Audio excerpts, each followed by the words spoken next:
Hare Krishna. I welcome you all. Namaste Narasimhaya. Namaste Narasimhaya. Praladadayine Hiranyakashipo Shilatanka Nakhalaye Ito Nasimha Parato Nasimha Yato Yato Yami Tato Nasimha Bahe Nasimha Hridaye Nasimha Narasimha Madim Sharanam Prapate Tava Kara Kamalavare Natha Adbhuta Shingha Dalitha Hiranyakashipu Tanu Brinha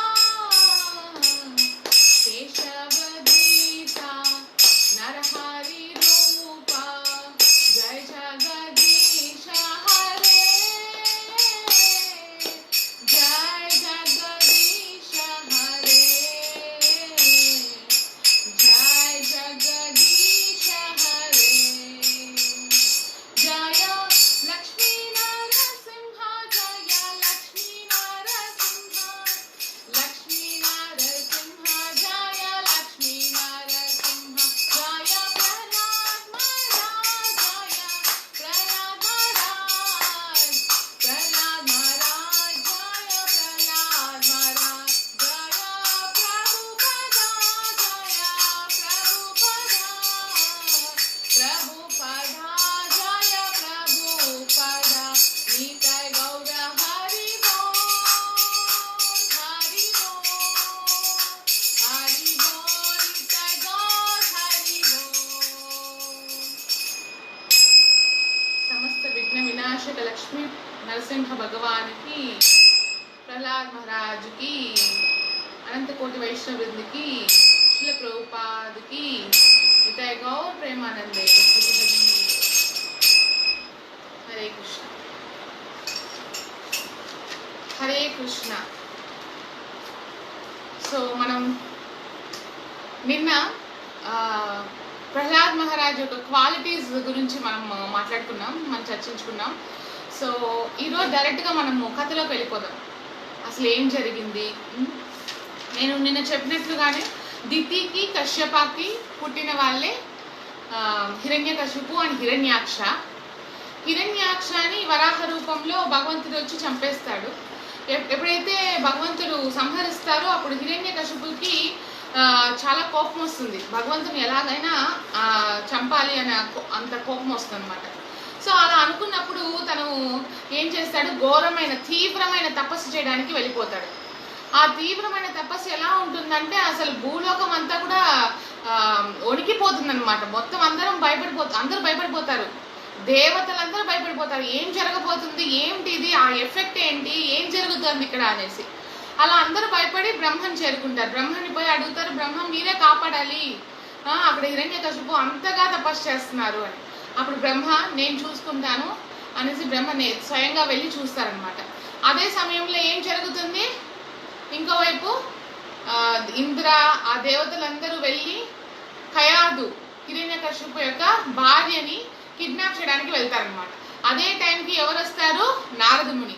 Naradamuni ఏమంటారు, ఏం చేస్తున్నావు ఇంద్ర, ఎందుకు ఇక్కడికి వచ్చావు అనేసి.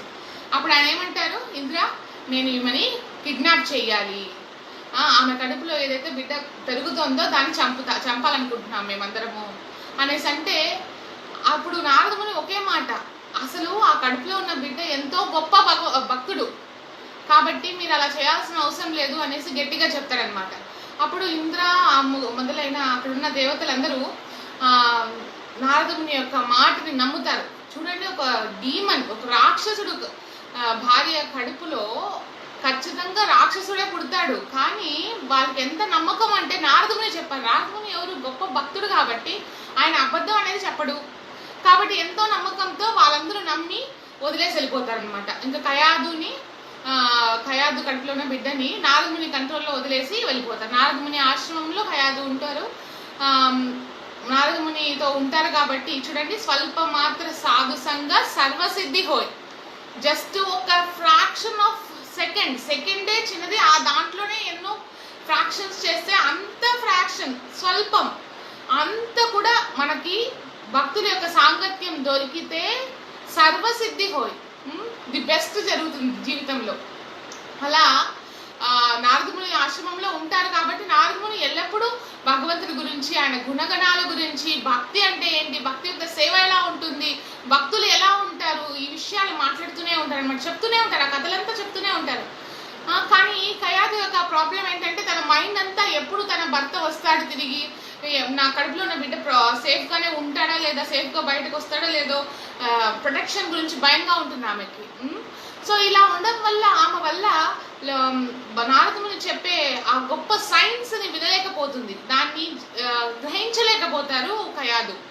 అప్పుడు కానీ కడుపులో ఉన్న బిడ్డ ఎవరైతే ఉన్నారో అది ప్రహ్లాద్ మహారాజ్, అప్పుడే నారదుని దగ్గర చక్కగా వినడం మొదలు పెడతారనమాట. అలా విని విని విని విని ఆయన కడుపులోనే ఉన్నప్పుడే, జన్మ ఇంకా తీసుకోక ముందే ఆయనకి భక్తి అనేది మొదలవుతుంది.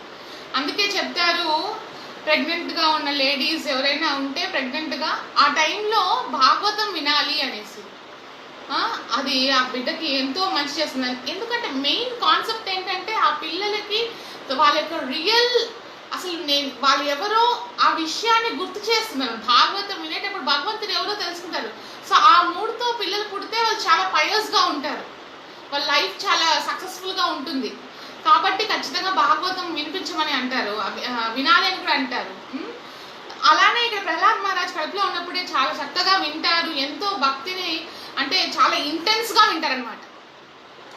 సరే, ఇలా జరుగుతుంది. ఇంకో పక్క ఏమవుతుంది, హిరణ్యకశిపుని చూడడానికి బ్రహ్మనే వస్తారు. బ్రహ్మ చూస్తారు, అసలు ఎక్కడున్నాడు హిరణ్యకశిపు, ఏం కనబట్టలేదు అనేసి. ఎందుకంటే ఎలా ఉంటాడంటే హిరణ్యకశిపు తన యొక్క శరీరంలో సగభాగము చీమలు అవి తినేస్తుంటాయి అన్నమాట, తినేస్తుంటాయి. ఓన్లీ సగం భాగం మాత్రమే కనబడుతుంది, చుట్టూ పుట్టలు ఉన్నాయి.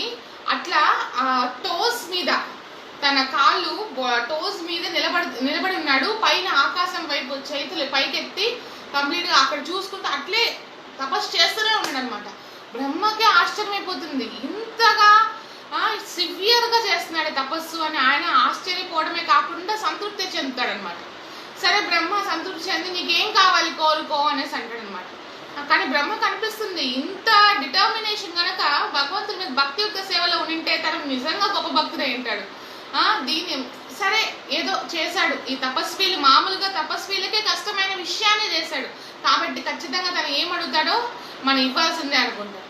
సో తను మీకు తెలుసు, తను అడుగుతాడు అసలు నాకు మరణమే ఉండకూడదు, అలాంటిది ఎప్పటికీ ఉండదు, అది కుదరదు. కానీ కొన్ని టర్మ్స్ అండ్ కండిషన్స్ అప్లైడ్ ఉండదు, కానీ కొన్ని సిచ్యువేషన్స్లో అనేసి బ్రహ్మ టర్మ్స్ అండ్ కండిషన్స్ ఉన్నాయి, సో నువ్వు ఆ విధంగా కోరుకో. అప్పుడు ఆయన అడుగుతారు, మనిషి చేత చావకూడదు, జంతువు చేత చావకూడదు, మీరు సృష్టించిన ఏ జీవి చేత నేను చావకూడదు, ఏ దేవతల చేత నేను చావకూడదు, నింగిలో చావకూడదు, ఆకాశం అది భూమి మీద చావకూడదు, పొద్దున రాత్రి ఆ సమయంలో చావకూడదు, ఏ వెపన్స్తో కూడా నేను చావకూడదు. అలా ఎన్నో టర్మ్స్ అండ్ కండిషన్స్ అప్లైడ్. ఈ విధంగా నేను చావకూడదు అంటే అన్నిటికీ గ్రాంట్ చేశాను బ్రహ్మ. సరే, ఇంకా అయిపోయింది, ఫుల్ పవర్ వచ్చేసింది, మొత్తం అన్నిటికీ నేనే రాజు అన్నట్టు పవర్ వచ్చేసింది ఆయనకి. ఆయన అడుగుతాడు కదా, మొత్తం అన్ని లోకాలు నేనే చేయాలి, నాకు అంత పవర్ కావాలి. Everything is granted for him now. ఇప్పుడు ఎంత ఆనందమైపోతుందంటే ఇన్ని రోజులు తపస్సు చేశాడు, ఎలా ఇంద్రియ నిగ్రహణతో చేశాడు, ఇంద్రియాలను ఎంత కంట్రోల్ చేసి తపస్సు చేశాడు. కానీ ఎప్పుడైతే ఈ వరం పొందాడో ఏమైంది, హిరణ్యకశిపుకి వెంటనే వరం పొందాక ఇంక అయిపోయింది పని. మళ్ళీ ఎందుకు నేను తపస్సు చేయాలి అంటే ఇంద్రియాలను ఎందుకు నిగ్రహం చేసుకోవాలి, అవసరం లేదు. సో ఏం చేస్తాడు, వెంటనే ఆ ఇంద్రియాలకి బానిసైపోతాడు. హిరణ్యకశిపు ఏమవుతాడు, ఇంద్రియాలకి బానిసైపోతాడు. అదే మనం భక్తులే అనుకోండి, వాళ్ళకి భగవంతుని చేరుకున్నా కూడా వాళ్ళ ఇంద్రియ భోగం అనుభవించాలన్న ఆలోచన వాళ్ళకి రాదు. ఎందుకు చెప్పండి? ఇట్స్ లైక్ చూయింగ్ ద చూ. ఇదే ఈ శ్లోకాల్లోనే వస్తుందన్నమాట. ఇప్పుడు చెరుకు రసము మీరు చూస్తుంటారు బయట అమ్ముతున్నప్పుడు, ఆ మిషన్లోకి ఆ చెరుకుని ఇట్లా తోస్తుంటారు. ఒకసారి అయిపోయినాక జ్యూస్ ఒకసారి ఒక రౌండ్ అయ్యాక మళ్ళీ ఇంకోసారి అదే వాడిన దాన్నే మళ్ళీ మళ్ళీ వాడతారు. అది ఎంతవరకు అంటే పోను ఏమవుతుంది, దాని నుంచి 1% కూడా జ్యూస్ రాదు. కంప్లీట్గా అది ఏమవుతుంది, మొత్తం అంతా ఎక్స్ట్రాక్ట్ అయిపోయి ఉంటుంది. అలా మనము ఇంద్రియ భోగాలను అనుభవించాలని మళ్ళీ జన్మలు తీసుకొని ఎవరైతే నిజంగా భాగ్యులుగా ఉంటారో గొప్పవాళ్ళు, భగవంతుడి యొక్క మర్సీ ఎవరికైతే దొరికింటుందో వాళ్ళకి అర్థమవుతుంది అనమాట. ఇంద్రియ భోగాలను అనుభవించడం వల్ల నేను ఏ రోజు కూడా సంతృప్తి చెందలేను. ఇట్స్ లైక్ చూయింగ్ ద చూ. నేను ఎంత అనుభవించినప్పుడు దాంట్లో ఏం మిగలదు, అంటే దాంట్లో సారం ఏం ఉండదు అనే విషయము భక్తులకి అర్థమవుతుంది. కానీ అభక్తులకి అర్థమవుతుంది ఆ విషయము అర్థం కాదు.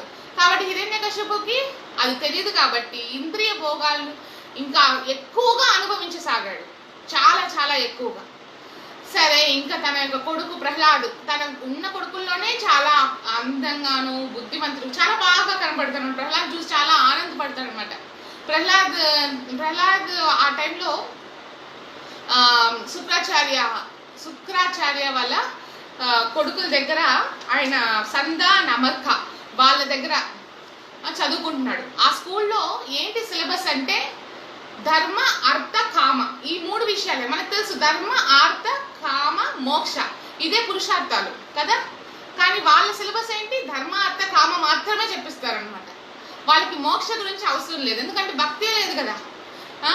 ఇంకో విషయం ఏం చెప్పిస్తారు? పాలిటిక్స్ నేర్పిస్తారు, డిప్లొమసీ నేర్పిస్తారు, చాణక్యంగా ఎలా చేయాలి, డిప్లొమాటిక్గా ఎలా ఉండాలి, అలానే వీళ్ళు ఫ్రెండ్స్ వీళ్ళు ఎనిమీస్ అని ఎలా డిస్క్రిమినేట్ చేస్తాం అలాంటివి నేర్పిస్తారు.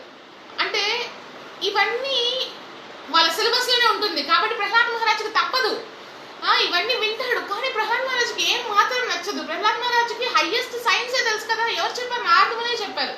హైయెస్ట్ సైన్సే తెలుసు. తనకి ప్రతి ఒక్క జీవి ఈక్వలే, ప్రతి ఒక్కరు ఒకేలా కనబడతారు. కానీ వీళ్ళేం చెప్పిస్తారు? నీకు వీళ్ళు ఫ్రెండ్స్, వీళ్ళు ఎనిమీస్, వీళ్ళని ఒకలా చూడాలి, వాళ్ళని ఒకలా ట్రీట్ చేయాలి, ఇలా చెప్పిస్తున్నారు. సో ఆయనకి ఏమాత్రం నచ్చకపోయినా ప్రహ్లాద్ మహారాజులో ఉన్న గొప్ప క్వాలిటీ ఏంటంటే ఎవరిని కూడా డిస్రెస్పెక్ట్ చేయరు. చాలా మర్యాదతో మాట్లాడతారు, ప్రతి ఒక్కరితో చాలా ప్రేమగా ఉంటారు అన్నమాట ప్రహ్లాద్ మహారాజు. సో ఇలా జరిగినప్పటికీ ఆయన అక్కడే ఉండి చదువుకుంటున్నాడు, వింటున్నారు. అప్పుడు ఒకరోజు ఏమైంది, ప్రహ్లాద్ మహారాజ్ని తీసుకొస్తున్నారు అనమాట హిరణ్యకశిపు దగ్గరికి. చక్కగా అన్ని నేర్చుకున్నాడు, ఒకసారి చూడండి అనేసి ప్రహ్లాద్ మహారాజ్ తీసుకొచ్చినప్పుడు ఎంతో ప్రేమతో హిరణ్యకశిపు నా బిడ్డ వచ్చాడు అనేసి చక్కగా కౌగిలించుకొని దగ్గర తీసుకొని మాట్లాడతారనమాట. సరే, నువ్వు ఇప్పుడు దాకా విన్న దాంట్లో నీకు ఏది బెస్ట్ అనిపిస్తుందో చెప్పు అనేసి. అప్పుడు అంటే అక్కడ హిరణ్యకశిపుకి ఏమాత్రము ఎక్స్పెక్టేషన్ ఉండదు. ఇది అంటే తను ఏం ఆన్సర్ చెప్తాడు, ఏం చెప్పబోతాడు అలాంటి ఆలోచనతో ఏం క్వశ్చన్ అడగడు. ఎలా అడుగుతాడంటే జస్ట్ ఆ బిడ్డ చిన్న పిల్లవాడు ఏం మాట్లాడినా రుచిగా అనిపిస్తుంది, మనకి స్వీట్గా అనిపిస్తుంది కదా. మన పిల్లలు ఏమైనా చిన్నప్పుడు ఏమైనా మాట్లాడుతుంటే చాలా ఆనందంగా ఉంటుంది, ఇంకా వినాలనిపిస్తుంది. అలానే ఆయన కూడా ఏదో క్వశ్చన్ అడిగి అది విందాము అన్న మైండ్ అలాంటి థాట్తో ఆయన అడుగుతాడు. కానీ మన ప్రహ్లాద్ మహారాజ్ ఏమని చెప్తారు? 7.5.5 7వ స్కందం 5వ అధ్యాయం 5వ శ్లోకం ఏమని చెప్తారు? తత్సాధు మన్యే సురవర్య దేహినాం సదా సముద్విగ్న ధియామసద్గ్రహాత్ హిత్వాత్మపాతం గృహమందకూపం వనం గతో యద్ధరీం ఆశ్రయథా. చూడండి, తత్సాధు మన్యే సురవర్య దేహినం. ఓ లార్డ్ ఆఫ్ ద డీమన్స్, అంటే వాళ్ళ తండ్రిని మీరు అందరికి హెడ్ కదా, అసురులకే హెడ్ కదా మీరు, ఓ తండ్రి. అండ్ నెక్స్ట్ మాట సదా సముద్విగ్న ధియా అసద్గ్రహాత్, ఎల్లప్పుడూ ఈ భౌతిక విషయాల్లోనే మునిగి ఎట్లయితే ఈ జనాలు ఉంటుంటారు కదా ఎప్పుడు మునిగిపోయి ఎంతసేపు ఇదా అదా ఏం జరుగుతుంది ఏమో మొత్తం కంట్రోల్ వాళ్ళ చేతిలోనే ఉన్నట్టు, అంటే మన చేతిలోనే ఉన్నట్టు మనం ఫీల్ అయిపోతుంటాం కదా. ఇది ఎలా ఉందంటే అసలు మన జీవితాలు ఎలా ఉందంటే ఒక క్రొకడైల్ నోట్లో మనం పోయి ఇరుక్కున్నట్టుంది యాక్చువల్గా. కానీ అది మనం గ్రహించము. మనమేమో నిజంగానే ఒక క్రొకడైల్ నోట్లో కూర్చొని ఉన్నాం, కానీ అది మనం గ్రహించము. మనం అనుకుంటాం all control is in my hands, నా చేతిలోనే ఉంది అని.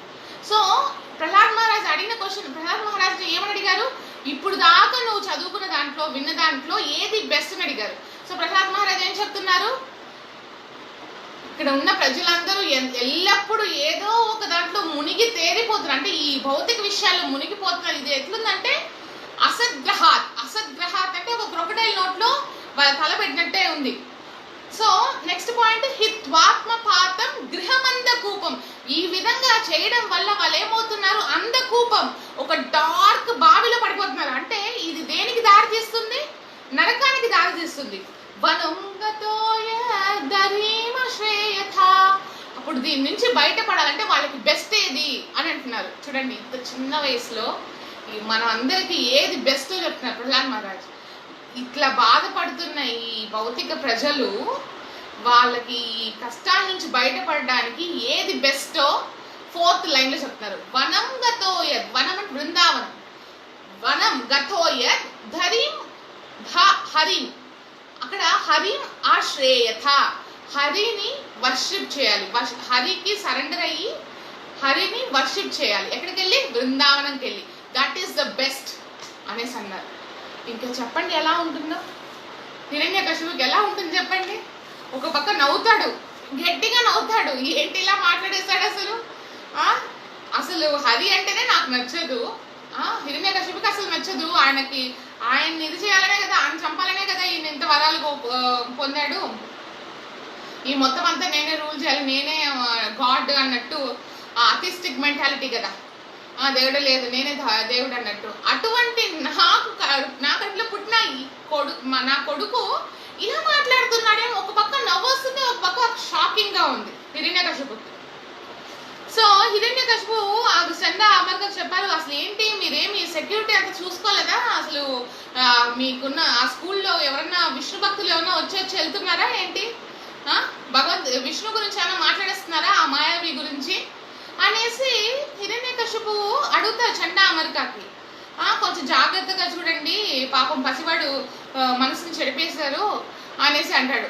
మేము జాగ్రత్త చూసుకుంటాం, అయినా ఎవరు రావట్లేదు, మరి మేము ఎప్పుడు ఈ సిలబస్ ని బోధించలేదు, ఇది మన సిలబస్ లేదు అన్నట్టు వాళ్ళు మాట్లాడినా కూడా సరే జాగ్రత్తగా చూడండి, మంచిగా బోధించండి, మన సిలబస్ బోధించాలి, ఇదంతా ఏంటిది అనేసి అంటాడు. సరే అనేసి మేము బోధిస్తాము అనేసి మేము కాపాడుతాము, ఎవరు రాకుండా ఫెన్స్ అంటే చక్కగా ఈ విష్ణు భక్తులు ఎవరు ఇటు పక్క రాకుండా ఎట్లయినా కాపాడుతాను ప్రహ్లాద్ని అనేసి వాళ్ళిద్దరూ ఆ చండా అండ్ అమెరికా టీచర్స్ ఎవరైతే ఉన్నారో వాళ్ళు ప్రహ్లాద్ని తీసుకొని వెళ్ళిపోతారు స్కూల్కి.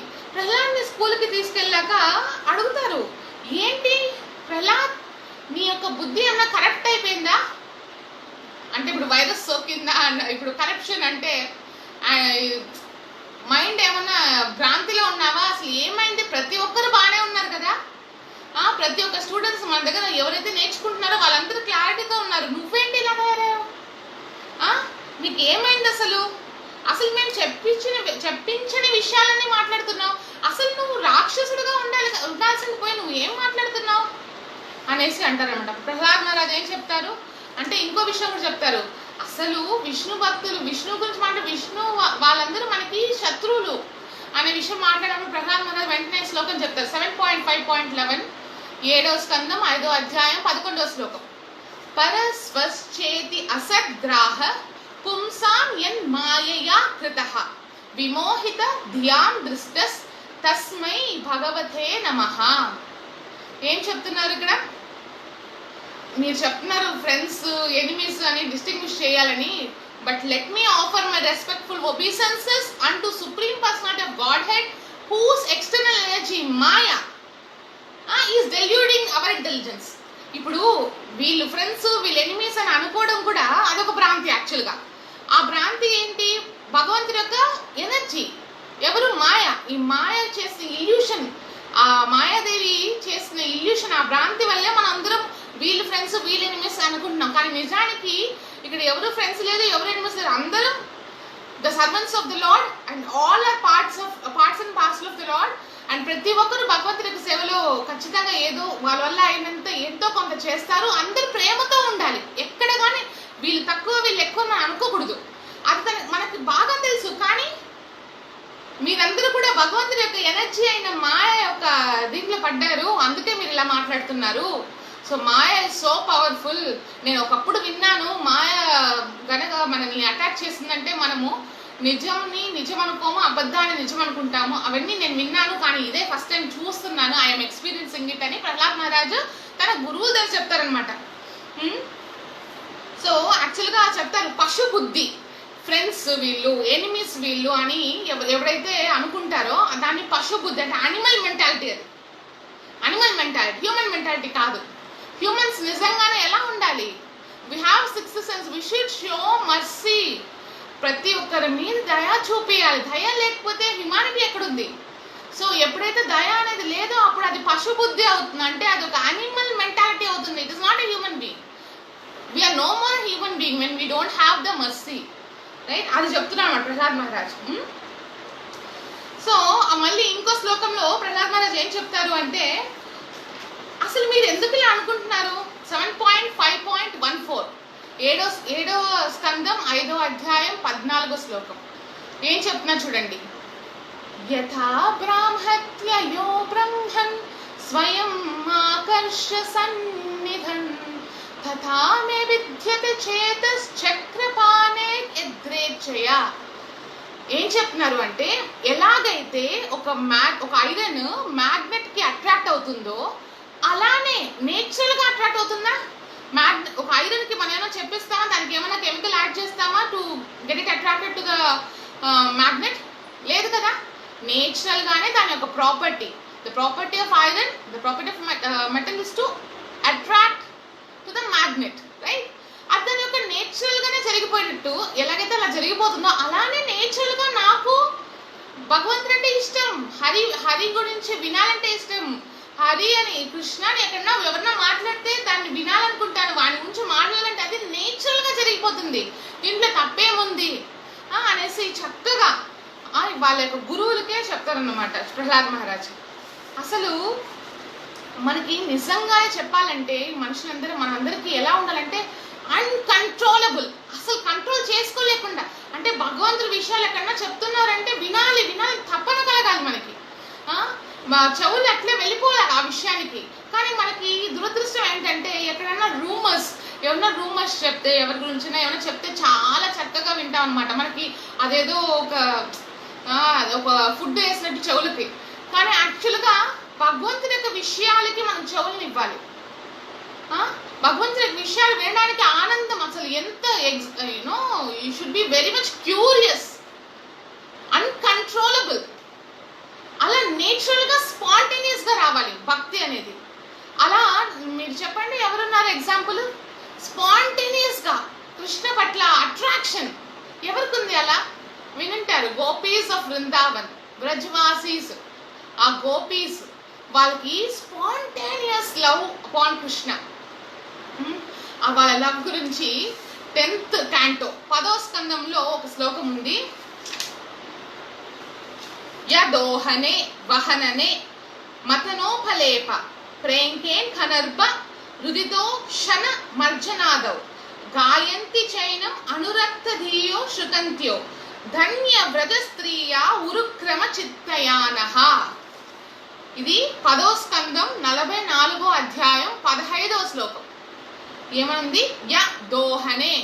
దోహనే అంటే పాలు పితికేటప్పుడు, అలానే వహననే గ్రెయిన్స్ అంటే ఫార్మింగ్ చేసేటప్పుడు, మతనో ఫలేప అంటే చర్నింగ్ ఆఫ్ ద బటర్ వెన్న తీసేటప్పుడు, ప్రేంకేన్ ఖనర్భ పిడకలు అదే కౌడంగ్ వేస్తారు కదా గోడకి ఎండనించడానికి, అలాంటి టైంలో ఇవన్నీ నార్మల్ హౌస్ హోల్డ్ యాక్టివిటీస్. అప్పట్లో విలేజెస్ లో ఇవన్నీ నార్మల్ హౌస్ హోల్డ్ యాక్టివిటీస్. అలానే హృదితోక్షణ మర్జనాదౌ వాళ్ళ పిల్లలు ఏడ్చినప్పటికీ, వాళ్ళు ఏడ్చే చూసినప్పటికీ, వాళ్ళ పిల్లలు ఏడిస్తే గాయంతి చైనం అనురక్త దియోషుకంత్యో. ఇలాంటి ఏమి చేసినా, వాళ్ళు ఏ పని చేసినా గాయంతి, భగవంతుడి యొక్క గ్లోరీస్, కృష్ణ యొక్క గ్లోరీస్ వాళ్ళు ఎట్లా మాట్లాడుకుంటూ పాడుకుంటారు. ఆ పాడి పాడి పాడి గొంతంతా కూడా ఎండిపోతుంది, అంతగా పాడతారు. వాళ్ళకి ఎంతసేపు వాళ్ళ మైండ్ లో ఏది చూసినా కృష్ణనే కనబడతారు. Aren't they top most devotees కదా, ఎక్కడ చూసినా భగవంతుడే కనబడుతున్నారు. వాళ్ళు ఏ పని చేసినా ఆయనే కనబడుతున్నారు. So that's why they top most devotees. So ధన్య వ్రజ స్త్రీయ ఉరుక్రమ చిత్తయానః. ధన్యులు వాళ్ళు, వ్రజ స్త్రీలు. మామూలుగానే బ్రజవాసులు అందరూ గొప్పవాళ్ళు, అందులో వ్రజ స్త్రీలు, ఈ గోపీస్ చాలా చాలా ఫార్చునేట్. వాళ్ళు ఒక్క క్షణం కూడా భగవంతుని వదిలి అసలు ఉండలేరు. సో ఆ విధంగా ప్రహ్లాద్ మహారాజ్ చెప్తున్నారు ఇక్కడ. అసలు ఇది నేచురల్ గా రావాలి, ఇందులో తప్పేముంది? ఎలాగైతే నేచురల్ గా ఐరన్ మ్యాగ్నెట్ కి అట్రాక్ట్ అవుతుందో, నేను భగవంతుడికి అట్రాక్ట్ అవుతున్నాను అన్కంట్రోలబుల్ గా, స్పాంటేనియస్ గా. ఇంట్లో విశేషం ఏం లేదు అనేసి చెప్తున్నారు. ఓకే, నా ఇప్పుడు ఏం చేశారు, ఇంకా చండా అమర్కకి ఇవన్నీ వినేసి వాళ్ళకి అప్సెట్ అయిపోయింది. ఏంటిది ఇలా చేస్తున్నాడు ప్రహ్లాద్ అనేసి వాళ్ళు ఒక బెత్తం చేతులు తీసుకొని, నువ్వు నేను చెప్పేది వింటావా లేదా, మేము చెప్పేది నువ్వు వినాలి, మేము చెప్పే సిలబస్ నువ్వు బాగా విను అనేసి కూర్చోబెట్టి, అసలు నువ్వు ఏంటి ఈ ఈ అసుర లోకానికి రాజు, మీ నాన్న ఈ అసురులకు అందరికీ రాజు, కానీ నువ్వు ఆయన కడుపులో పుట్టి ఇలా మాట్లాడితే ఎలా అది న్యాయమో? మొత్తం అన్నింటికి కలంకాన్ని తెచ్చేసావు. అసలు ఈ రాజ్యానికి కలంకాన్ని తెచ్చేసావు నువ్వు. అసలు మీ నాన్నగారి అసలు రాక్షసుల యొక్క పేరు ప్రతిష్టలే పాడైపోతుంది నీ వల్ల. ఇన్ని మాట్లాడుతున్నారు, ఖచ్చితంగా నీకు పనిష్మెంట్ చేయాల్సిందే, ఖచ్చితంగా నీకు పనిష్ చేయాల్సిందే అనేసి వాళ్ళు ఫోర్స్గా కూర్చోబెడతారు. అంటే చాలా ఒత్తిడితో కూర్చో, నువ్వు విను, మేము చెప్పేదే విను. చూడండి, చదువు అనేది ఎప్పుడు కానీ ఫోర్స్ చేస్తే చదువు అది ఎన్ని రోజులు నిలుస్తుంది చెప్పండి? మనకంతకు మనమే అది ఇంట్రెస్ట్ చూపించి దాన్ని చదివినప్పుడు అది ఎంతో చాలా ఈజీగా ఉంటుంది. వాళ్ళు ఫోర్స్ చేసి ఒక బెత్తం చేతిలో పెట్టుకొని విను అనేసి చేస్తున్నారు. వాళ్ళు మళ్ళీ ఆ ధర్మ అర్థ కామ గురించి మాట్లాడతారు, మళ్ళీ పాలిటిక్స్ గురించి మాట్లాడారు, డిప్లొమసీ గురించి చెప్తారు, మళ్ళీ మనుషులకి తేడాలు చెప్పిస్తారనమాట. వీళ్ళు ఫ్రెండ్స్, వీళ్ళు ఎనిమీస్ అని. ఈ విధంగా చెప్పి చెప్పి చెప్పి లాస్ట్కి they took Prahlad Maharaj for the second time to Hiranyakashipu. రెండోసారి హిరణ్యకశిపు దగ్గర తీసుకెళ్తారు. ఫస్ట్ టైం అడిగిన question what is the best, ఇప్పుడు దాకా నువ్వు విన్న దాంట్లో అని అడిగిన దానికి అందరు కష్టపడుతున్నారు, వీళ్ళకి బెస్ట్ ఏంటంటే బృందావనంకి వెళ్ళి ఆ హరి యొక్క పాదాలని ఆశ్రయించి ఆయన్ని వర్షిప్ చేయడమే బెస్ట్ అని చెప్పేసి ఫస్ట్ శ్లోకం చెప్పారు. ఇప్పుడు హిరణ్యకశిపు సరే రానన్నా అనేసి చాలా ఇప్పుడు కూడా తీసుకొచ్చి ఒక క్వశ్చన్ అడుగుతారు. ఏమని అడుగుతారంటే, ఈసారి ఊరికే ఎందుకు ఎక్కువ క్వశ్చన్లని యాక్చువల్గా సింపుల్గా అడుగుతారు. My dear son, please repeat what you have learned from your teachers. ఏమన్నారు? నువ్వు నీ యొక్క గురువుల దగ్గర ఏదైతే నేర్చుకున్నావో దాన్ని జస్ట్ రిపీట్ చేయి. నువ్వు ఏం నేర్చుకున్నావో చెప్పంతే, నేను ఇంకేం అడగట్లేదు. Simple, isn't it? Simple, very simple question, isn't it? So అప్పుడు ఏమైంది, ప్రహ్లాద్ మహారాజ్కి అనిపించింది గురువులు చెప్పింది రిపీట్ చేయాలి, అంతే కదా. నాకు టాప్ నారదముని గురువే కదా, అలానే ఈ చండా అమర్కాలో వాళ్ళు గురువులే. కానీ వీరిద్దరిలో చండా అమర్క ఎప్పుడు చూసినా భౌతిక విషయాల గురించి ఇవే మాట్లాడుతున్నారు. కానీ నారదమునియే నిజమైన గురువు, ఎందుకంటే ఆయన టాప్ మోస్ట్ సైన్స్ భగవంతుడి నుంచి చెప్పాడు. సో ఆయనే నా గురువు, ఆయనని నా గురువుగా యాక్సెప్ట్ చేసుకున్నా. సో ఆయన చెప్పిందే నేను చెప్తాను అనేసి సో ఆయన చెప్పింది నేను చెప్తాననేసి అంటారనమాట. సో యూ కెన్ సీ 7.5.23 7వ స్కందం 5వ అధ్యాయం 23వ శ్లోకం. దానికి ఆన్సర్ చూడండి, ఏం విన్నావో అదే చెప్పు అంటే చూడండి ఆన్సర్. శ్రవణం కీర్తనం విష్ణోః స్మరణం పాదసేవనం అర్చనం వందనం దాస్యం సాఖ్యం ఆత్మనివేదనం. ఇంకో శ్లోక కూడా చెప్పేస్తాను. ఫస్ట్ క్వశ్చన్కి ఒకే ఒక శ్లోకతో ఆన్సర్ చేశారు, సెకండ్ క్వశ్చన్కి 2 శ్లోకాస్తో ఆన్సర్ చేస్తారు Prahlad Maharaj. So second question యొక్క 2 శ్లోకాస్ ఆన్సర్స్. ఇది 7.5.23 ఒకటి, 23 ఒకటి, 7.5.24. ఓకే, 24వ శ్లోకం ఇప్పుడు. సో అది కూడా చదువుదాం. ఇతి పుంసార్పిత విష్ణు భక్తిశ్చే నవలక్షణ క్రియేత భగవతీ అర్థ తన్మన్యే ధీతం ఉత్తమం. ఏం చెప్తున్నారు? శ్రవణం, భగవంతుడి గురించి, హరి గురించి వినడం, శ్రవణం, కీర్తనం, ఆయన గురించి గ్లోరిఫై చేయడం, విష్ణోహో స్మరణం, ఎప్పుడు ఆయన యొక్క లీలల్ని, ఆయన యొక్క గొప్పతనాలని, ఆయన గుణాలని మనం రిమెంబర్ చేయడం అంటే స్మరించడం, పాద సేవనం, ఆయన పాదాలకి సేవ చేయడం, అలానే అర్చనం, అర్చనం అంటే వర్షిపింగ్, వందనం నమస్కరించడం, దాస్యం సర్వెంట్గా ఉండడం, సాఖ్యం ఫ్రెండ్గా ఉండడం, ఫ్రెండ్గా అనుకోవడం భగవంతుడిని, ఆత్మ నివేదం, మనకు ఉండేది ఏంటి? మనకు ఉండేది ఆత్మ, దాన్ని కూడా కంప్లీట్గా నివేదించడం భగవంతుడికి, complete surrenderance. So this are 9 types. Yes, you are right. These are Navavidha Bhakti. As told by Sarla Mataji, it's Navavidha Bhakti. So ఈ 9 types of Bhakti గురించి ప్రహ్లాద్ మహారాజ్ ఎవరికి చెప్తున్నారు? హిరణ్యకశిపుకి చెప్తున్నారు. అలా ఇంకో శ్లోకంలో ఏమర్థం? These 9 processes are accepted as pure devotional service. One who has dedicated his life to the service of Krishna through these 9 methods should be understood to be the most learned person, for he has acquired complete knowledge. ఏం చెప్పారు? ఎవరైతే ఈ పైన చెప్పిన 9 రకాల భక్తిలో ఎవరైతే ఈ భక్తిలో ఏదో ఒకటన్నా లేకపోతే మోస్ట్ ఆఫ్ ఇట్ 9 కూడా ఎవరైతే చేస్తారో అటువంటి వాళ్ళు he is considered to be the most intelligent person. Okay, ఇప్పుడు అర్థమైందా? ఇంటెలిజెన్స్ అంటే చదివేసి ర్యాంకులు కొట్టేసి పెద్ద జాబ్లు తెచ్చేసి fine, that is materially intelligent. But యాక్చువల్గా ఇంటెలిజెన్స్ అంటే భగవంతుడు ఎవరో తెలుసుకోవడం, ఆయనకి సేవ చేయడం. That's told by Prahlad Maharaj. ఎవరైతే ఈ పైన చెప్పిన రకాల్లో 9 రకాల్లో ఒకటో లేకపోతే 9 types ఎంతో కొంత భగవంతుని, కృష్ణ భగవంతుడిని తెలుసుకొని ఆయనకి ఎవరైతే సేవ చేస్తారో they are the most intelligent person అనేసి ప్రహ్లాద్ మహారాజ్ చెప్తారు. అసలు ఇంకా చెప్పండి, ఇంకెలా ఉంటుంది హిరణ్యకశిపుకి? హిరణ్యకశిపు బికేమ్ ఫ్యూరియస్, కోపం వచ్చేస్తుంది అసలు ఈ మాటలన్నీ వినేసి. అసలు ఆయనకి హరి, విష్ణు, కృష్ణ అంటేనే అసలు వినలేడు. అలాంటిది ఇలా మాట్లాడుతున్నాడు ఏంటి? ఎంత కోపం వస్తుందంటే చండామర్కాలు చూసి అసలు మీరు ఏం చెప్పేస్తారు, అసలు ఏంటి విష్ణు భక్తి గురించి మాట్లాడుతున్నారు మీరు అనేసి గట్టిగా ఎట్లా అంటే అలా తిట్టేస్తాడు అనమాట చండామర్కాలని. ఇప్పుడు వాళ్ళు మేము బ్రాహ్మణులు, మమ్మల్ని మాకేం తెలీదు, మమ్మల్ని ఇలా తిట్టద్దు అనేసి వాళ్ళు ప్రాధాయపడతారు. అప్పుడు ఇంకా హిరణ్యకశిపు అసలు హిరణ్యకశిపుకి చాలా బాధ వేస్తుంది, మళ్ళీ కోపం వస్తుంది, ఏం చేయాలో అర్థం కావట్లేదు, ఇది కొడుకు అయిపోయాడు, ఏం చేయాలో చెప్పాలి అర్థం కాలేదు. సరే మళ్ళీ తీసుకెళ్ళండి, ఈసారి మంచిగా ఈసారి మంచిగా బాగా చెప్పియండి అనేసి మూడోసారి లాస్ట్ 3rd ఛాన్స్ ఇస్తానమాట. తీసుకెళ్ళండి, ఏదో అయింది మొత్తానికి, విష్ణు భక్తి గురించి మాట్లాడుతున్నాడు, నాకు ఇష్టం లేని శత్రువు గురించి మాట్లాడుతున్నాడు, తీసుకెళ్ళండి, మళ్ళీ చక్కగా నేర్పించి తీసుకొని రండి, ఈసారి ఏ మాత్రం తప్పులు ఉండకూడదు అనేసి తీసుకెళ్ళండి. Do you think Prahlad is wrong? కాదు. Who is wrong here? Who is corrupted?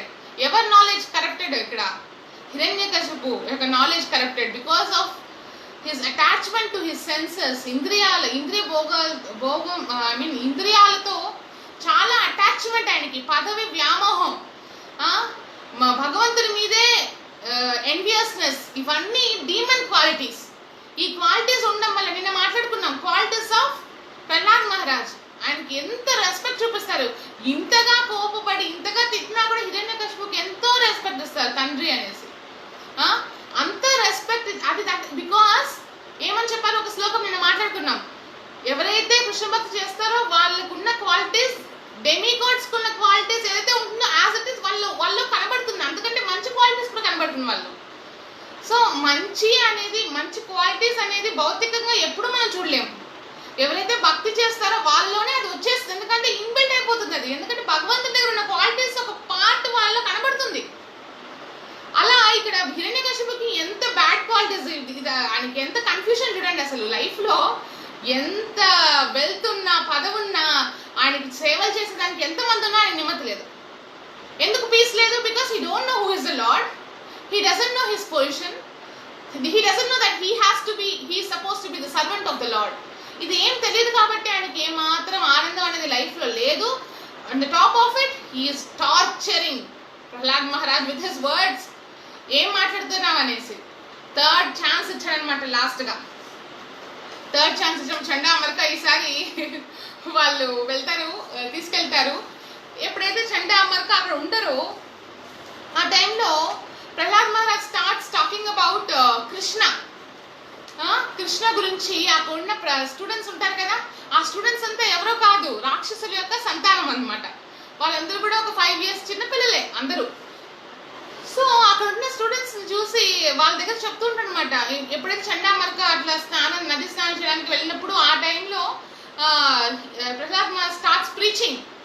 అసలు ఏంటి మన జీవితం ఏంటి, ఎవరు భగవంతుడు, ఆయన ఇంకా ముఖ్యమైన విషయాలు చెప్తారనమాట. ఏమని చెప్తారు అంటే, మనం ఉండేది 100 సంవత్సరాలు అనుకోండి. యాక్చువల్గా మనం ఇప్పుడైతే 60 మన లైఫ్ స్పాన్. అప్పట్లో అంటే 100 సంవత్సరాలు అంటే అందులో సగం లైఫ్ నిద్రలోనే వెళ్ళిపోతుంది. మిగతా 10 సంవత్సరాలు స్పోర్టింగ్ అవి ఇవి అంటే స్పోర్ట్స్ అవి ఇవి అనేసి బాల్యం బాయ్హుడ్ ఏజ్లో ఏదైతే అట్లా వెళ్ళిపోతుంది. ఒక 10 years చిన్ననాటితనం అంటే దాన్ని ఏమంటారు, యవ్వనం కొంచెం, తర్వాత చైల్డ్హుడ్. సో అలా కొంచెం కొంచెం అన్నీ వెళ్ళిపోతే మిగిలిన చాలా తక్కువ ఏజ్ ఉంటుంది. ఆ తక్కువ ఏజ్లో మనం భక్తి అనేది ఇన్ని సంవత్సరాలు చేయండి అప్పుడు చేయడం చాలా కష్టం. కాబట్టి చెప్తారనమాట Prahlad Maharaj.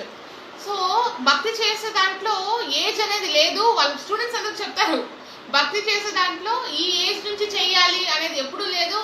By birth you should start, at least from minimum 5 years you should start doing భక్తి. So ఈజన్ right. అసలు మనకు తెలియదు కదా ఎప్పుడు ఏం జరుగుతుందో. ఈ లైఫ్ని మనం సక్సెస్ఫుల్ చేసుకోవాలంటే చిన్నప్పటి నుంచి. అందుకే మీరు చూసారంటే భక్తుల యొక్క డివోటీస్ యొక్క పిల్లల్ని ఎలా పెంచుతున్నారో చూస్తున్నారా మీరు. అసలు చిన్నప్పటి నుంచే వాళ్ళకి అలాంటి అట్మాస్ఫియర్ క్రియేట్ చేసి that is their actual role. వాళ్ళది ఖచ్చితంగా అది క్యారీ అవుట్ చేయాలి. తల్లిదండ్రులు ఖచ్చితంగా భగవంతుడు ఎవరో తెలియజేయాలి పిల్లలకి. భగవంతుడికి ఎలా భక్తియుక్త సేవ చేయాలో నేర్పియాలి. దట్ ఈస్ ద మేజర్ వాళ్ళకి అదేమంటే responsibility of the parents. So మీరు చూడొచ్చు చాలా మంది డివోటీస్ ఎంత బాగా వాళ్ళ పిల్లల్ని పెంచుతున్నారో, చాలా ముచ్చటేస్తుంది. It's all possible because of our Acharya Shri Prabhupad. So అలా చెప్తున్నారు, there is no age, you should start doing bhakti right now అనేసి ఇవన్నీ చెప్తుండగా ఇంకా చండా అమర్క ఆ టైంలోకి వస్తారనమాట. అక్కడ అసలు ఎందుకంటే వీళ్ళు రాక్షసులైనా ఈ పిల్లలు ప్రహ్లాదం చూస్తుంటే వాళ్ళకి ఎంతో ఆనందంగా అనిపిస్తుంది. ప్రహ్లాద్ మీద ఆటోమేటిక్గా ప్రేమ అనేది వచ్చేస్తుంది. ఎందుకంటే ప్రహ్లాద్ ఎవరికి ఏ అన్యాయం చేయరు, అందరితో ఒకేలాగా ఉంటాడు, నవ్వుతాడు, అంటే ప్రేమగా ఉంటాడు. సో వాళ్ళకి కూడా ప్రహ్లాద్ అంటే చాలా నచ్చేస్తుంది అనమాట. వాళ్ళకి కూడా అనిపిస్తుంది అంటే సమ్ టైమ్స్ ఈ చండా అమర్క చెప్పేది కన్నా, వాళ్ళు చెప్పే టీచింగ్స్ కన్నా ప్రహ్లాద్ చెప్పేది చాలా మనసుకు ఆనందాన్ని కలిగిస్తుంది. ఎందుకంటే వాళ్ళు 5 years కదా, వాళ్ళకి టెండర్ ఏజ్. అసలు వాళ్ళ మనసు ఇంకా కూడా కామ క్రోధం అవి ఏమి ఉండవు ఆ టైంలో. ప్యూర్, అందుకే భగవంతుడితో సమానము చిన్నపిల్లలు అంటారు. ఎందుకంటే వాళ్ళ మనసు అంత ప్యూర్గా ఉంటుంది. వాళ్ళకి ఏమాత్రము డిజైర్స్ కానీ ఇంకొకరిని యూజ్ చేయాలి ఎన్బియోసెస్ కానీ అట్లాంటివి ఏమి ఉండదు. They are so pure. కాబట్టి they are able to understand what Prahlad Maharaj is teaching, what Prahlad Maharaj is preaching about Krishna. So అలా చెప్తుంటే వీళ్ళందరూ వినేస్తున్నారు, చాలా ఆనందంతో తన్మయత్వంలో వెళ్ళిపోతున్నారు. ఈ టైంలో సంహౌ ప్రహ్లాద్ మహారాజ్ సక్సెస్ఫుల్. ఆ టైంలో చండా అమర్క వచ్చేస్తారు. ఇంకా అంతే, ఇంకా వాళ్ళకి అసలు చాలా ఇదైపోతుంది ఇట్లా చేస్తున్నాడు అనేసి. మళ్ళీ ఇంకోసారి మూడోసారి హిరణ్యకశిపు దగ్గర తీసుకెళ్తే హిరణ్యకశిపు చెప్తారు, సరే మూడోసారి ఒక క్వశ్చన్ అడుగుతారు, నీకు నీ టీచర్, ఈ టీచర్ ఎవరు చెప్పలేదు కదా, ఈ టీచర్లు చెప్పట్లేదు ఈ విషయాలు, ఈ గురువులు చెప్తున్నారు నీకు విష్ణు భక్తి గురించి మేము చెప్పలేదని, మరి నీకు ఎవరు చెప్పారు విష్ణు భక్తి గురించి? ఈ గురువులు చెప్పనప్పుడు నీకు ఎవరు చెప్పారు విష్ణు భక్తి గురించి అని హిరణ్యకశిపు అడుగుతాడు. అప్పుడు మన ప్రహ్లాద్ మహారాజ్ ఆన్సర్ చెప్తారు చూడండి. 7.5.30 7వ స్కందం 5వ అధ్యాయం 30వ శ్లోకం. మతిర్న కృష్ణే పరతస్వతో వా మితో అభిపద్యేత గృహావ్రతానాం అధాంత గోపే విశతాంత మిశ్రం పునః పునః Charvitha చర్వనానాం. Because of their uncontrollable senses, persons too addicted to materialistic life make progress toward hellish conditions. ఏం చెప్తున్నారంటే అసలు ఒక మనిషికి భక్తి చేయాలని ఇంకొకరికి చెప్పాల్సిన అవసరం లేదు, ఎవరు చెప్పలేరు కూడా, అంతే కదా. భక్తి అనేది ఇంకొకరు చెప్తే రాదు, అది అది భగవంతుడి దయో లేకపోతే గురువు యొక్క అనుగ్రహంతోనే అది వస్తుంది, ఇంకొకరు చెప్తే అది రాదు. ఆ మాట చెప్తున్నారు. ఎందుకంటే ఈ జనులందరూ ఎలా ఉన్నారు అంటే ఎంతసేపు too much attached to the uncontrollable senses, ఇంద్రియాలతో టూ మచ్ అటాచ్మెంట్ ఉంది వాళ్ళకి. కాబట్టి వాళ్ళు రిపీటెడ్ గా ఇలా చేయడం వల్ల ఎన్ని జన్మలు తీసినా ఈ వాళ్ళకి ఆ కొంచెం సేపు అది బాగానే, చెప్పాను కదా నిన్న, అదేదో దురద వచ్చిందంటే గోకినప్పుడు బాగానే ఉంటుంది చాలా, ఇంకా ఇంకో చోట దురద వస్తుంది, ఇంకో చోట, ఇట్ ఇస్ కంటిన్యూస్. అంటే it will happen all the places, అంటే ప్రతి చోట జరుగుతూ ఉంటుంది. నువ్వు ఎంతసేపు గోకుతుంటే అంతసేపు బాగానే ఉంటుంది, ఇంకా గోకామంటే స్కిన్ స్పాయిల్ అయిపోతుంది, అక్కడ స్కిన్ అట్లే రెడ్గా అయిపోతుంది. సో అలా మనకు అనిపిస్తుంది ఆ క్షణం వరకు ఇంద్రియ తృప్తి చాలా బాగుందని, కానీ ఎప్పుడైతే అది అనుభవించి ఎన్నో జన్మలు అనుభవించాక మళ్ళీ అర్థమవుతుంది, it's like we're just chewing the chewed. Already మనం నమిలేసాం, మళ్ళీ దాన్ని నములుతున్నాం. చెప్పాను కదా, చెరుకు రసంలో చెరుకును పంపిస్తాం, మళ్ళీ అదే చెరుకు పంపిస్తుంటే మళ్ళీ అదే చెరుకు పంపిస్తున్నాం, మళ్ళీ పంపించినప్పుడు జ్యూస్ వస్తుందా? రాదు కదా. సో జన్మలు మనం అనుభవించి దాంట్లో నుంచి మనకేం పెద్దగా అనిపించట్లేదు, దీంట్లో ఏదో ఆనందం. అట్లా కొంతమంది ఉంటారన్నమాట, కొంతమంది రియలైజ్ అవుతారు, అమ్మో దీంట్లో ఏం లేదే, ఇంద్రియ తృప్తి ఇంద్రియ భోగంలో ఏం లేదే. అదే ఎప్పుడైతే మీరు భగవంతుడికి ఎంతో కొంత సేవ చేయండి, ఎలా ఉంటుంది అసలు, ఎలా ఉంటుంది, ఎంతో సాటిస్ఫాక్షన్ ఉంటుంది. చూడండి, ఇంతసేపు కృష్ణ కథ వింటున్నారు, మీకు ఎంత ఆనందంగా ఉంటుంది.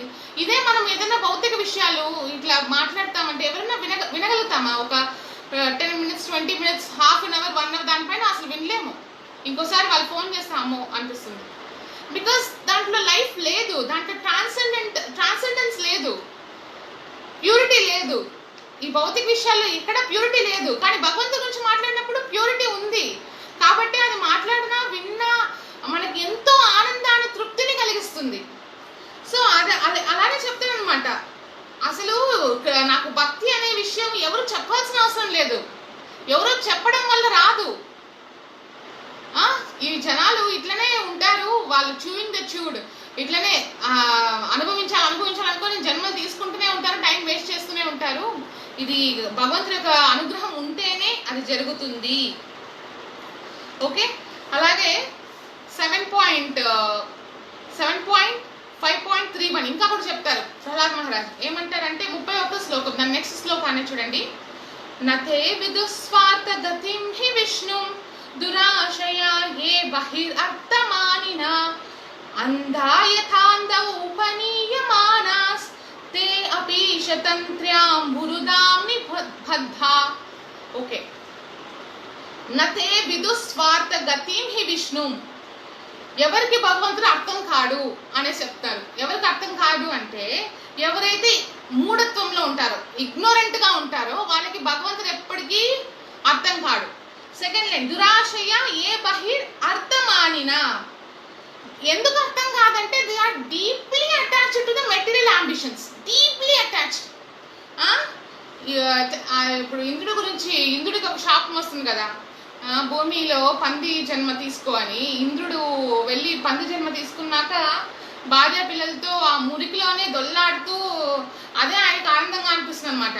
ఆ టైంలో వచ్చి చెప్తున్నారు నారదుని, నీకు టైం అయిపోయింది రా, నువ్వు వచ్చేసే, ఇంద్ర పదవి ఖాళీగా ఉంది, వచ్చే నీకోసం వెయిటింగ్ ఇంద్ర పదవి. అంటే నేనెందుకు రావాలి, నేను నా భార్య పిల్లలతో బాగానే ఉన్నాను కదా అనేసి. సో దట్ వే భౌతికమైన లోకానికి వచ్చాక మన పరిస్థితి, మన సిచ్యువేషన్, మన పొజిషన్ మనం మర్చిపోతాం.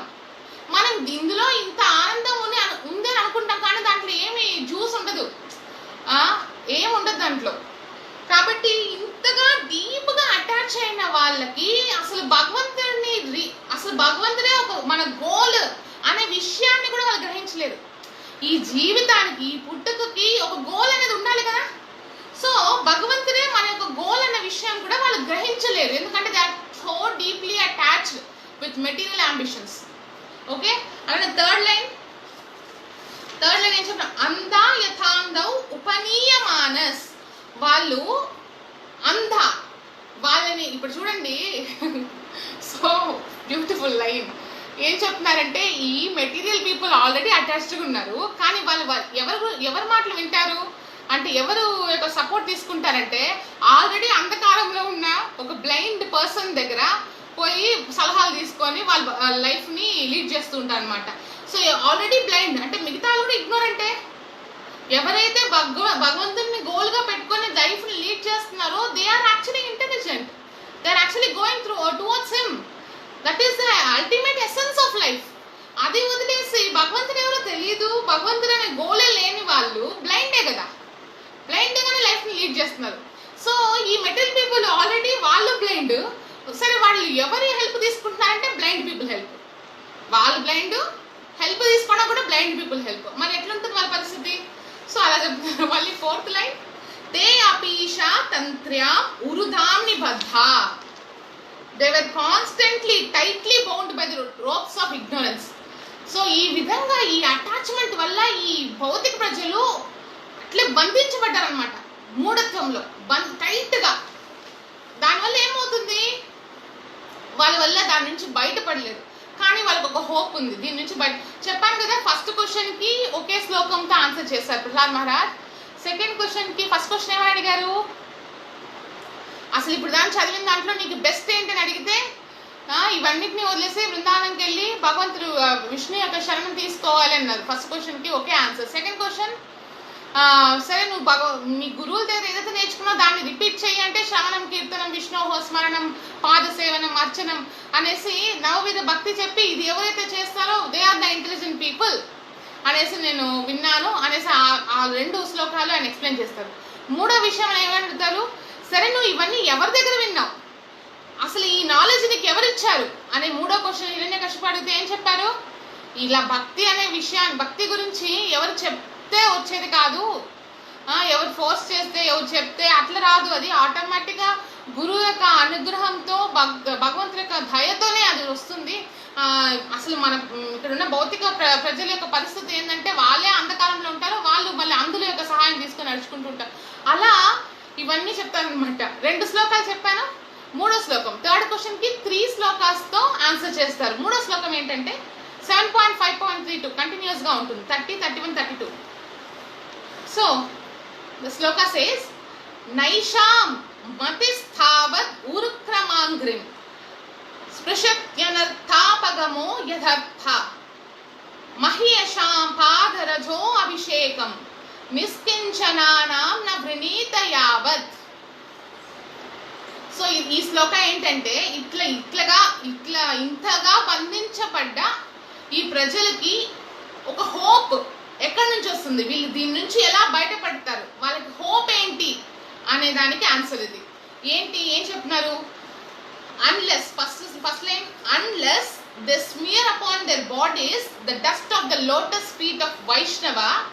ఏంటి, ఎప్పటి వరకు అయితే వాళ్ళు వైష్ణవులు శుద్ధ భక్తులు వాళ్ళ యొక్క పాద ధూళిని తీసుకొని వాళ్ళ బాడీ మొత్తము రుద్దుకుంటారో అప్పుడు దాకా వాళ్ళు దీని నుంచి బయటపడలేరు. లోటస్ ఫీట్ ఆఫ్ వైష్ణవ కంప్లీట్లీ ఫ్రీ ఫ్రమ్, అంటే వైష్ణవ ఎలా ఉంటారంటే కంప్లీట్ వాళ్ళకి డ్యువాలిటీస్ ఉండదు, మెటల్ కంటామినేషన్ ఉండదు. వాళ్ళు ఎట్లంటే వాళ్ళు ఎక్కడున్నా భగవంతుడి యొక్క ఆలోచనలతోనే ఉంటారు. ఇప్పుడు సీతమ్మ ఎలా ఉన్నారు, సీతమ్మని తీసుకెళ్ళినప్పుడు రావణుడు అక్కడ ఆయన చుట్టూ డీమన్స్ రాక్షసులే, అక్కడ ఎంత రావణుడి గురించి గొప్ప గొప్పగా మాట్లాడుతున్నారు. ఏథిజం అక్కడ భగవంతుడు గురించే లేదు అక్కడ. అలా ఎట్లా ఉన్నా కూడా ఆమె ఒక క్షణకాలం కూడా even a minute second also mother Sita never forget to remember the lord Rama. So that is the quality of a devotee. వాళ్ళు ఎటువంటి పరిస్థితుల్లో ఉన్నా, ఎక్కడ ఉన్నా, వాళ్ళ చుట్టూ ఎట్లాంటి వాళ్ళు ఉన్నా వాళ్ళు భగవంతుణ్ణి ఎప్పుడు సర్వదా స్మరిస్తూనే ఉంటారనమాట. సో అటువంటి వైష్ణవాలు అట్లా ఎవరైతే భక్తి చేస్తున్నారో అటువంటి వాళ్ళ యొక్క పాద ధూళిని తీసుకొని ఎప్పుడైతే మన బాడీలో మనం స్మియర్ చేసుకుంటామో అప్పుడే ఈ జనులందరూ బయటపడతారు. ఈ మెటీరియల్, ఈ భౌతికమైన లైఫ్కి అటాచ్మెంట్ని వాళ్ళకు తగ్గుతుంది, కంప్లీట్గా డిటాచ్ అవుతారు. సో వాళ్ళు ఇంకా ఏం చెప్తున్నారంటే, this is the only way వైష్ణవ సేవ, వైష్ణవులకి సేవ చేయడం. This is the only way to come out of this metal contamination. Only by Krishna consciousness you can get it అనేసి చెప్పారు.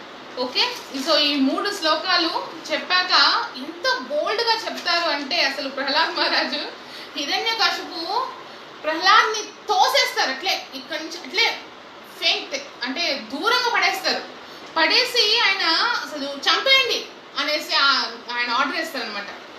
సో చంపేయండి ఆర్డర్ చేసినప్పుడు ఈవెన్ తన కొడుకు అన్న అఫెక్షన్ కూడా మర్చిపోయి చంపేయండి ఈ అబ్బాయిని అనేసి అన్నట్టు చెప్తారనమాట.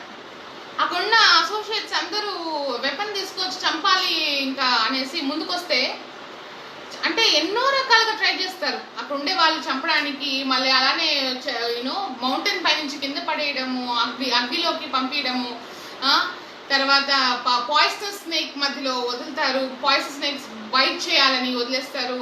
అలా ఎన్నో రకాలుగా అసలు అన్ని కష్టాలు మనం ఎప్పుడూ అనుభవించున్నాము.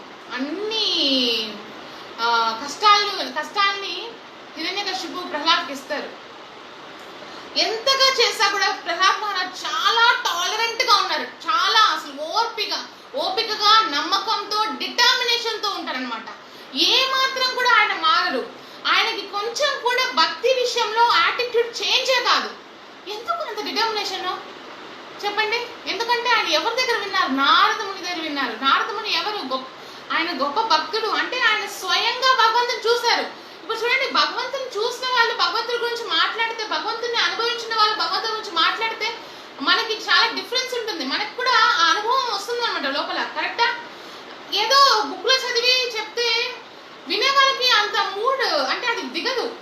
భగవంతుడిని స్వయంగా చూసిన వాళ్ళు, అట్లాంటిది భగవంతుని స్వయంగా చూసిన ఆత్మని చెప్పినప్పుడు ప్రహ్లాద్ మహారాజ్ యొక్క పరిస్థితి ఎలా ఉంటుంది? ఆయనకి ఎంతో నమ్మకం ఉంది భగవంతుడు వచ్చి కాపాడతాడు. ఎంతో నమ్మకంతో ఓపికగా ఆయన వెయిట్ చేస్తారనమాట. సో అప్పుడు హిరణ్యకశిపు చెప్తారు, అసలు నా యొక్క కొడుకు ఎలా ఉన్నాడంటే కుక్క తోకలాగా, అది వంకర, అది ఎప్పుడు దాన్ని స్ట్రైట్ చేయలేము. అలా ఇతన్ని నేను మార్చలేను, అసలు నేనైనా సరిపోతానేమో కానీ తనని చంపలేము అసలు అనేసి హిరణ్యకశిపుని రియలైజ్ అవుతాడు అనమాట.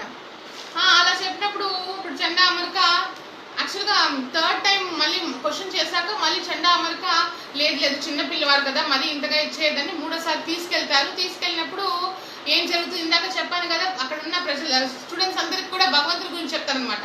3 క్వశ్చన్స్ అడుగుతారు. ఇంకా హిరణ్యకశిపు చంపడానికి ఎంతో ప్రయత్నించారు కానీ కుదరదు. తనకి అర్థమైపోతుంది నేనే చచ్చిపోతానేమో కానీ ప్రహ్లాద్ని మార్చలేము, చంపలేము అనేసి. అలాంటప్పుడు ఇప్పుడు చండా అమరిక వచ్చి చెప్తారు, అయ్యో చిన్నపిల్లవాడు ఇంతగా ఎందుకు చేస్తారు, నేను స్కూల్కి తీసుకెళ్తాను. అప్పుడు స్కూల్కి తీసుకెళ్ళినప్పుడు అక్కడ ఉన్న వాళ్ళందరినీ కూడా కృష్ణ కాన్షియస్ చేసేస్తారు అన్నమాట ప్రహ్లాద్ మహారాజు. అప్పుడు వీళ్ళు భయపడతారు, అమ్మో ప్రహ్లాద్ మారడం కాకుండా అక్కడున్న పిల్లల్ని కూడా చెడిపేస్తున్నాడు, స్పాయిల్ చేసేస్తున్నాడు, బ్రెయిన్ వాష్ చేసేస్తున్నాడు. చెప్తారు కదా ISKCON is brain wash society. Brain wash అంటే మనకున్న అది ఏమంటారు, డస్ట్ని బ్రెయిన్ వాష్ చేస్తున్నాడు ప్రహ్లాద్. కానీ ఇక్కడున్న భౌతిక ప్రజలకి అది కనబడదు, వాళ్ళకి అది బ్రెయిన్ వాష్ లా కనబడుతుంది. అమ్మో ఇట్లా ఉంటే ఎట్లా అనేసి. But this is the essence. వినే వాళ్ళు వినొచ్చు, వినే వాళ్ళు ఫాలో అయిన వాళ్ళు let them well in so many bodies.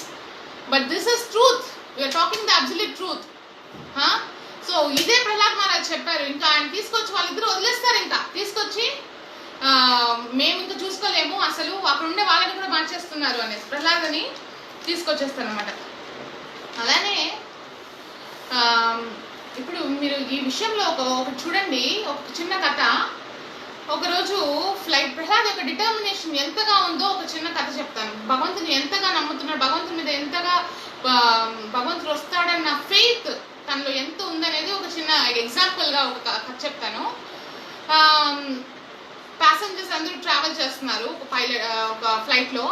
అప్పుడు ఏమైందంటే ఉన్నట్టుండి అనౌన్స్మెంట్ చేస్తారు, ఇలా ఫ్లైట్ ఫుల్ విండ్స్ ఎక్కువ వచ్చేసింది, స్టార్మ్ వచ్చేసింది.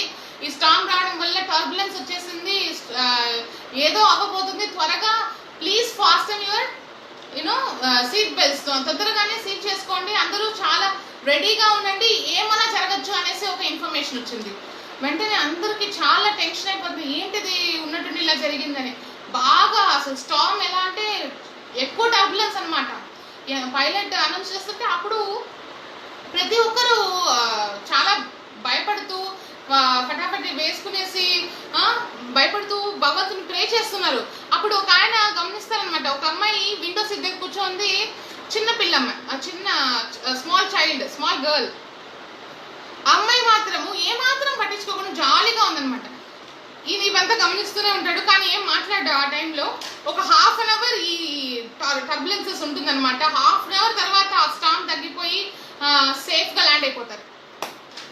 సేఫ్గా ల్యాండ్ అయినాక అందరూ అమ్మయ్య అనేసి అనుకుంటారు.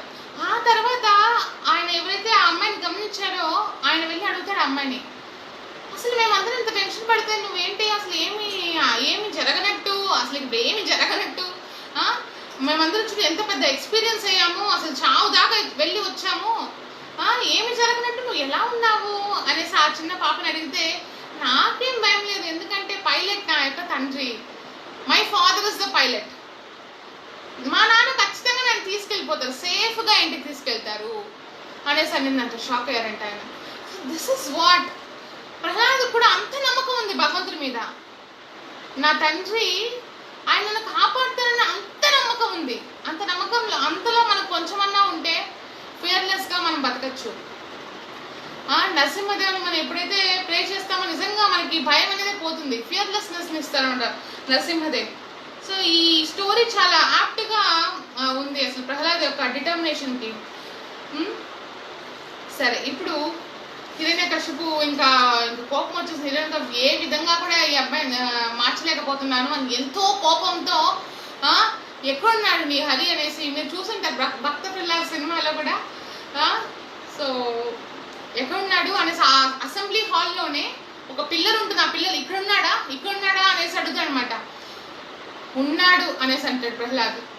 అలా అన్నప్పుడు ఇంకా ఆబ్వియస్ కదా, భక్తుడు ఒక మాట చెప్పేశాడు అనుకో, భగవంతుడు అన్ని చోట్ల ఉన్నాడు, కానీ భక్తుడు ఇప్పుడు ఏమన్నాడు, ఉన్నాడు అని చెప్పేశాడు. ప్రహ్లాద్ చెప్పేశారు, ఆ మాట నెరవేర్చాలి కదా, అది నరసింహదేవ్ యొక్క రెస్పాన్సిబిలిటీ. కాబట్టి నరసింహదేవ్ అక్కడే వచ్చేస్తారు, అక్కడ ఉంటారనమాట. ఇక్కడ ఉంటాడు పెద్ద ఒక గద తీసుకొని ఇట్లా కొట్టేటప్పుడు అంతే ఇంకా ఉగ్రం వీరం మహావిష్ణు అట్లే జ్వాలంతం ఫుల్ ఫైరీ, ఎట్లా అంటే తన బాడీ నుంచి ఫైర్ వస్తుంది, నిప్పులు అట్లా ఉన్నారు. అసలు హిరణ్యకశిపు షాక్, ఏంటిది, ఇది ఎటువంటి మనిషి ఇది, సగం లయన్ అండ్ సగం హ్యూమన్, ఏంటి ఇలాంటి మనిషి నేను ఎప్పుడు చూడలేదే. Hiranyakashipu is like shock. ఒక శ్లోక కూడా ఉంది దాని గురించి, 7.8.18 ఎవరైనా ఒకసారి రెఫర్ చేయాలంటే చూసుకోండి. Okay, so he is like oh my god ఇలా ఉన్నాడని. బట్ Hiranyakashipu he thinks that he can kill lord Narasimhadev. So try చేస్తాడు, నేను చంపేస్తాను, నేను ఎంత పరాక్రమం. So that is mere ignorance. అసలు దానికంటే ఇంకేం చెప్పగలుగుతాం, ఇగ్నోరెన్స్, నేను చంపగలుగుతాను అనేసి హీ స్టార్ట్స్ ఫైటింగ్. ఎలా ఉందంటే సీన్ చూసే వాళ్ళకి ఒక యాంట్ లాగా కనబడుతుందంట. హిరణ్యకశిపు చిన్న యాంట్ లా కనబడుతున్నాడు భగవంతుని ముందు, అంత చిన్న కనబడుతున్నాడు. భగవంతుడు అంత ఫియరీగా ఉన్నాడు, ఆయన కళ్ళు అంత రెడ్ గా ఉంది, నెయిల్స్ షార్ప్ గా ఉంది. అలా ఉన్న భగవంతుడు వెంటనే హిరణ్యకశిపుని తీసుకొని ఆ గడప ఉంటుంది కదా, ఎందుకంటే కింద అవద్దు పైన అవద్దు, గడప మీదకి వచ్చి గడప మీద కూర్చొని తన ల్యాప్ మీద తీసుకొని ఆ నెయిల్స్ తో ఇలా చీరుస్తారన్నమాట. మీకు చెప్పాను, హిరణ్య అంటే గోల్డ్, కశిపు అంటే సాఫ్ట్ బెడ్. సో గోల్డ్ మనకు మోస్ట్లీ మన attachment with gold or wealth. కశిపు అంటే సాఫ్ట్ బెడ్, మన అటాచ్మెంట్ దేని మీద ఉంటుంది, సెన్స్ గ్రాటిఫికేషన్ మీద ఉంటుంది. ఈ రెండు యొక్క పర్సానిఫికేషన్, ఈ రెండిటి యొక్క రూపమే హిరణ్యకశిపు. ఆ పేరే ఆయనకు అందుకే హిరణ్యకశిపు అని. ఈ పర్సానిఫికేషన్ ఇది నరసింహదేవ్ ఎలా చంపారు, చీల్చాడు అనమాట. చీల్చి ఒక లైన్ చీల్చి ఎట్లా చేస్తుంది, ఇంటెస్టైన్స్ తీసి గార్లెన్ లాగా వేసుకుంటాడు. గార్లెన్ లాగా వేసుకుని అట్లా తీసినప్పుడు ఆ రక్తం అంతా ఆయన కళ్ళలో చల్లుకుంటుంది అనమాట, స్ప్రింకిల్ అయిపోతుంది. అది ఎట్లా నిజంగానే ఒక లయన్ వేటాడితే ఎలా ఉంటుందో అలా ఉందన్నమాట. అంతగా ఉన్నప్పుడు అసలు ప్రహ్లాద్ ఇలానే ఉన్నాడు. ప్రహ్లాద్ ఇలానే అసలు ఏం అప్పుడు కూడా ఆయనకి ఏం డివియేషన్ లేదు. హీ నోస్ వెరీ వెల్ భగవంతుడు చంపేది మా తండ్రిలో ఉన్న డీమన్ క్వాలిటీస్ని చంపుతున్నాడు అనేసి. ఖచ్చితంగా భగవంతుడి చేత చంపబడితే మంచి జన్మ. And you know that Hiranyakashipu is actually a great devotee of the lord. But ఇది శాప మూలాన ఇలా జరిగింది. బట్ ప్రహ్లాద్కి ఇంత కష్టపెట్టాడు కదా, కాబట్టి ఆ భక్త వత్సల కదా భగవంతుడు. భక్తుడికి ఇంత కష్టపడితే ఆయన వల్ల ఊరుకుని ఉండగలుగుతారా? కాబట్టి వచ్చి అలా చంపుతాడు. ఇక్కడ చూడండి ఒక స్పెషల్ థింగ్, ఇలా తీసాక కూడా భగవంతుడు వెతుకుతాడు అనమాట. హార్ట్ని తీసుకుంటాడు నరసింహదేవు. హార్ట్ ఇలా తీసుకొని ఈ హార్ట్లో నేను ఎంతో పీస్ఫుల్గా ఉన్నాను, చాలా పీస్ఫుల్గా ఉన్నాను. కానీ ఎప్పుడైతే ఈ కామం, క్రోధం, మదం, లస్ట్, యాంగర్, గ్రీడ్ ఇవి ఎప్పుడైతే దీనిలోకి వచ్చిందో ఇంకా నేను కనబడలేదు తనకి అనేసి ఈ హార్ట్ని ఎత్తి అట్లా దూరంగా విసిరేస్తాను అనమాట, దూరంగా. సో ఇది మళ్ళీ ఇలా జరుగుతుండగా అక్కడ ఉన్న అసురులు ఎవరైతే ఉన్నారో, డీమన్స్, రాక్షసులు అందరూ కూడా భగవంతుని చంపడానికి పరిగెత్తి వస్తారు. భగవంతుడు సింపుల్ గా nearly with tip of the nails అట్లా చంపేస్తున్నారు వాళ్ళని. అట్లే యాండ్స్ లాగా అట్లా తీసి పారేస్తున్నారు. ఇలా చంపుతాడు అనమాట భగవంతుడు. అసలు ఆయన అనుకుంటే ఎంతసేపు. కానీ ఇక్కడ చూడండి, ఇలా చంపేశాక భగవంతుడు వెళ్ళి హిరణ్యకశిపు యొక్క సింహాసనం ఉంటుంది కదా, ఏదైతే హిరణ్యకశిపు కూర్చునే దానికి సింహాసనం ఉంటుంది కదా, ఆ సింహాసనం వెళ్ళి కూర్చుంటారంట. అప్పుడు ఆచార్యులు ఇక్కడ కమెంట్ చేశారు ఏమని, అసలు హిరణ్యకశిపు ఎంత పెద్ద రాక్షసుడు, ఏతిస్ట్ అయినా కూడా తన యొక్క, ఎందుకంటే చూడండి మనం మామూలుగా దేవుడు ఇప్పుడు భగవంతుడిని కూర్చోబెట్టాలంటే మన యొక్క పూజ గదిలో ఎంతో చక్కగా ఒక ఆసనం రెడీ చేసి దాన్ని ప్యూరిఫై చేసి భగవంతుని ఆహ్వానిస్తాం, వచ్చి కూర్చోండి అని, అంత చక్కగా పెడతాం మనం. అలాంటిది ఇన్ని సంవత్సరాలుగా హిరణ్యకశిపు కూర్చున్న త్రోన్ మీద భగవంతుడు కూర్చున్నాడా అనేది మనకు అనిపిస్తుంది. కానీ భగవంతుడు ఎప్పటికీ మర్చిపోడు. మనం మర్చిపోవచ్చేమో కానీ భగవంతుడు మర్చిపోరు. సో హిరణ్యకశిపు ఎవరో కాదు, ద్వారపాలకుడు కదా, గొప్ప భక్తుడు. కాబట్టి అది కూడా గుర్తు పెట్టుకొని చంపాక కూడా ఆ ప్లేస్ లో కూర్చుంటాడు, నా యొక్క భక్తుడు కూర్చున్న ప్లేస్ అని. సో మనం that is the greatness of the lord Narasimhadev. So ఈ విధంగా జరుగుతుంది. అప్పుడు అక్కడ ఉన్న వాళ్ళందరూ భగవంతుడిని ఎంతో పాసిఫై చేయడానికి ట్రై చేస్తారు. ఎవరి వల్ల కాదు, ఎవరి వల్ల కూడా భగవంతుడిని శాంతింపజేయలేకపోతారనమాట. ఓన్లీ ప్రహ్లాద్. అప్పుడు ప్రహ్లాద్ అడిగితే నీకేమైనా కావాలా అనేసి, ప్రహ్లాద్ అసలు నాకు ఏమీ వద్దు, నేనేమైనా బిజినెస్ చేశానా తండ్రి మీతో అనేసి అంటాడు. నేనేం మీతో బిజినెస్ చేయలేదే, నేను జస్ట్ మీకు సెల్ఫ్లెస్ సర్వీస్ చేయాలి అంతే. కానీ చిన్న కోరిక, మా నాన్నకి మంచి జరగాలి, అంటే మా నాన్నకి నెక్స్ట్ మంచి జరగాలి అనేసి, అంటే నెక్స్ట్ లైఫ్ బాగుండాలి అని. But that's okay, that fine.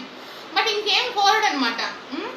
So that's the greatness of Prahlad Maharaj. ఆయనకి ఎట్లా ఉండింది అంటే ఆయన భక్తి, నేను క్లాస్లో చెప్పాను, అన్కంట్రోలబుల్ అండ్ అన్రెస్ట్రిక్టెడ్. అసలు ఏ రోజు కూడా స్టాప్, బ్రేక్ అనేది ఉండదన్నమాట. No expectations at all.